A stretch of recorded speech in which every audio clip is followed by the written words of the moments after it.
Bonjour, j'espère que vous allez bien. Je prends un peu de temps ce matin pour vous parler de l'être de lumière, de sa capacité donc d'être un être de lumière et de sa mission. C'est-à-dire qu'en fait, je ne pense pas que être un être de lumière en soi soit un métier. Par contre, je pense fortement que être de la lumière, c'est avant tout une très belle capacité qui n'est pas facile à assumer parce qu'elle va déranger et bousculer, mais qui est bien au service de sa mission. Alors, les êtres de lumière, je pense, sont répartis dans le monde comme les étoiles dans le ciel, dans des milieux très différents, dans des domaines et des métiers du coup très différents. Il faut de la lumière partout. Le monde est fait d'un tout. Il faut de tout pour faire un monde, on le dit bien souvent. Et la lumière est là effectivement pour faire avancer les choses, faire évoluer les choses. La lumière, c'est la capacité, en tout cas, de dire la vérité.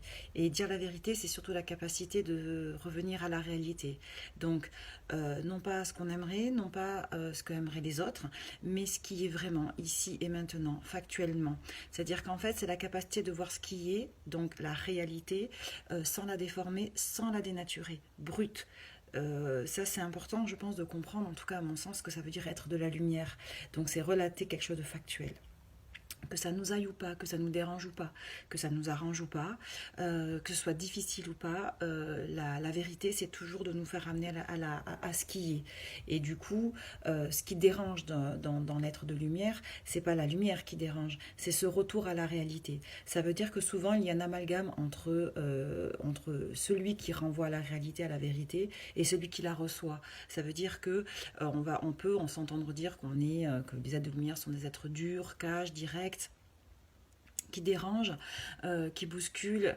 Et d'ailleurs, l'être de lumière le ressent fortement, puisque c'est pour ça aussi qu'il va diminuer sa lumière, qu'il va même l'éteindre, d'où ce qu'on appelle, pour moi en tout cas, l'abandon. On va effectivement restreindre ou même censurer sa lumière, c'est-à-dire sa parole ou son acte de vérité ou de relater ce que l'on voit ou ce qui pour nous est clair, parce que derrière la façon dont c'est perçu et reçu par l'autre, en tout cas par autrui, est mal accueilli. Alors des fois c'est pas vrai, il faut être honnête et juste. Un être de lumière peut arranger et renvoyer quelque chose d'agréable à l'autre aussi, puisque il est souvent, l'être de lumière est censé être juste et simplement ramener à ce qui est. Donc du coup il n'y a pas que des choses désagréables, il y a aussi des choses agréables. Par contre il peut renvoyer aussi à des choses moins agréables, et la façon dont la personne en face le reçoit, comme nous-mêmes nous recevons de la lumière des autres, ça dépend effectivement de nous, de notre perception. Et c'est pas forcément lié à la personne qui nous la renvoie. Ça veut dire que ce qui peut déranger, ce qui peut être dur à vivre, ou à avaler, ou à accepter, ou à voir et à encaisser tout simplement, c'est la réalité, c'est ce retour à la réalité. Donc je pense fortement qu'être un être de lumière, c'est une capacité en tout cas c'est la capacité de ramener tout le temps à la réalité. Et c'est cette réalité-là qui peut être plus ou moins bien vécu, et c'est ça la subtilité. Voilà, donc être un être de lumière c'est possible, bien entendu. Nous sommes tous des êtres de lumière.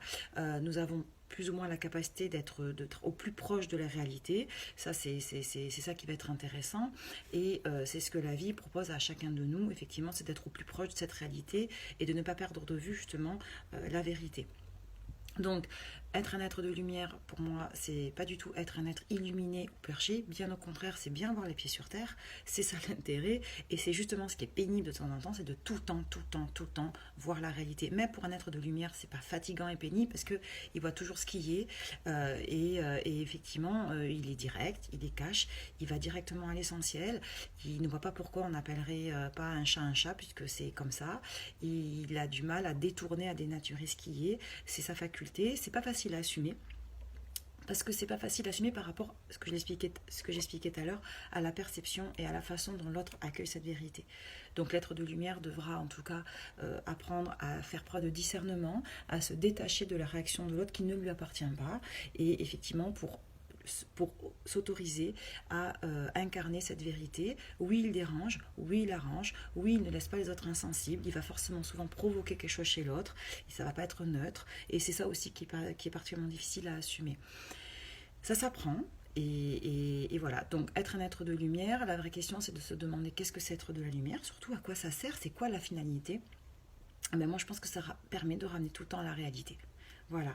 Et il en faut dans tous les milieux, dans tous les domaines, que ce soit la science, l'éducation, la spiritualité, qui est du développement personnel, de la pleine conscience, dans l'art, le cinéma, dans toutes les dimensions, l'industrie, le management, tout ce qui constitue ce monde.